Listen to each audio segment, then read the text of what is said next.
পয়সা ছাড়া কি ঈদ হবে? ঈদ তো হবে।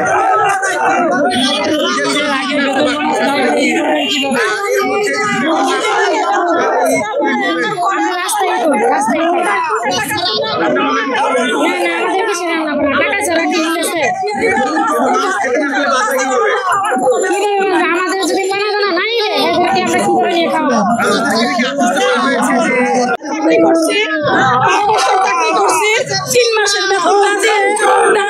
বন্ধ করে দেওয়া হয়েছে। আমরা দীর্ঘ 19 মাস যাবত সেখানে আসতেছি, আমরা বেতনের জন্য দাবি করতেছি, আমাদের বেতন দিচ্ছে না।